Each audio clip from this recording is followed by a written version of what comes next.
There is truly a special bond between the United States and India, and the world's oldest democracy and the world's largest democracy.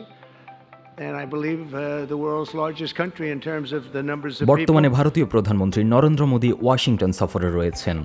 ওয়াশিংটনের white হাউসের oval অফিসে গতকাল বৃহস্পতিবার বাংলাদেশ সময় শুক্রবার দিবাগত রাতে মার্কিন প্রেসিডেন্ট ডোনাল্ড ট্রাম্প এবং ভারতীয় প্রধানমন্ত্রী নরেন্দ্র মোদীর মধ্যে দ্বিপাক্ষিক বৈঠক হয়েছে। বৈঠক শেষে সংক্ষিপ্ত প্রেস ব্রিফিং করেন দুই নেতা। এ সময় বাংলাদেশে গণ অভ্যুত্থানে আওয়ামী লীগ সরকারের পতন এবং এই পট পরিবর্তনে যুক্তরাষ্ট্রের ডিপ স্টেট বা অদৃশ্য শক্তির ভূমিকা আছে কিনা এ বিষয়ে প্রশ্ন করেন এক সাংবাদিক। President, what you would like to say about the Bangladesh issue, because we saw and it is evident that how the deep state of United States was involved in regime change during the Biden administration. Then Muhammad Yunus made Junior Soros also. So what is your point of view about the Bangladesh? Soros, and what is the role that the deep state played in the situation in Bangladesh? জবাবে মার্কিন president স্পষ্টভাবে জানিয়ে দেন বাংলাদেশের রাজনৈতিক পট পরিবর্তনে মার্কিন deep স্টেটের কোনো ভূমিকা নেই। তিনি বলেন, for our deep state. This is something that the Prime Minister has been working on for a long time and has been working. There was no role for our deep state. This is something that the Prime Minister has been working on for a long time and has been working. বাংলাদেশের বিষয়টি আমি মোদির কাছে ছেড়ে দিতে চাচ্ছি। মূলত তিনি বাংলাদেশ বিষয়ে আরও কিছু বলার জন্য নরেন্দ্র মোদির দিকে ইঙ্গিত করেন। তবে প্রধানমন্ত্রী মোদি কৌশলে বাংলাদেশ ইস্যু এড়িয়ে গিয়ে রাশিয়া ইউক্রেন যুদ্ধ নিয়ে কথা বলতে শুরু করেন।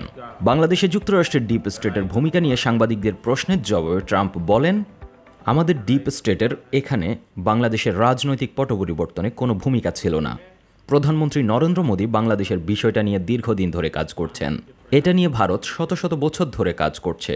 বস্তুত আমি এমনটাই পড়েছি। কাজেই বাংলাদেশের বিষয়টি আমি প্রধানমন্ত্রীর উপর ছেড়ে দেব।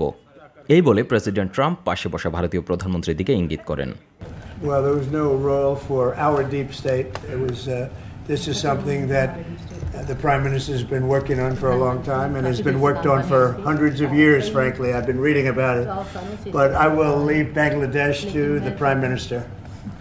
উল্লেখ্য, গতকাল প্রকাশিত জাতিসংঘের মানবাধিকার কমিশনের 2024 সালের জুলাই অগাস্টে বাংলাদেশের বিক্ষোভ সংক্রান্ত মানবাধিকার লঙ্ঘন ও নির্যাতন শীর্ষক ফ্যাক্ট ফাইন্ডিং প্রতিবেদনে বলা হয়েছে, বিক্ষোভ চলাকালে আওয়ামী লীগ সরকার ও তাদের সমর্থিত বিভিন্ন বাহিনী ব্যাপক মানবাধিকার লঙ্ঘন করেছে।